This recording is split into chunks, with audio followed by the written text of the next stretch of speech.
انتہائی افسوسناک واقعہ۔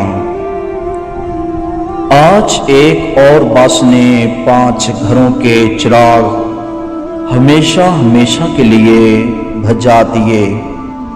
12 اکتوبر۔ ناظرین، صبح کے وقت 302 نورپور میں قیامت سے پہلے ہی قیامت۔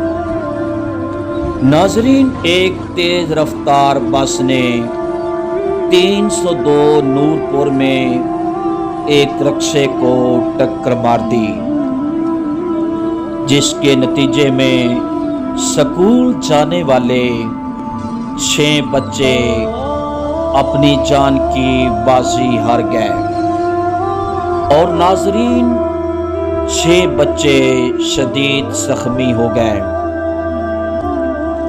ناظرین، ان ماؤں پر کیا قیامت آئی ہوگی جن ماؤں نے صبح اپنے بچوں کو تعلیم حاصل کرنے کے لیے سکول بھیجا تھا اور جب گھر میں ان بچوں کے جنازے آئے ہوں گے۔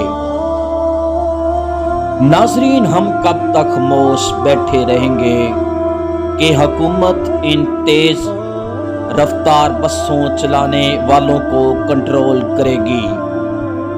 ناظرین، ہم کب تک یہ انسانوں کے قتل ہوتے ہوئے دیکھتے رہیں گے؟ ناظرین، کب تک ماؤں کے لختے جگر ماؤں سے جدا ہوتے رہیں گے؟ ناظرین، کب تک ماؤں کے بڑھاپے کے سہارے ان سے جدا ہوتے رہیں گے؟ ناظرین، ہم سب کا فرض ہے کہ ان تیز رفتار بسوں والوں کے خلاف سخت احتجاج کریں تاکہ ہر روز کوئی نہ کوئی قتل ہونے سے بچ سکے۔ ناظرین، ثواب کی نیت سے اس پیغام کو شیئر کریں، ہو سکتا ہے آپ کے شیئر کرنے کی وجہ سے کسی کا فائدہ ہو جائے۔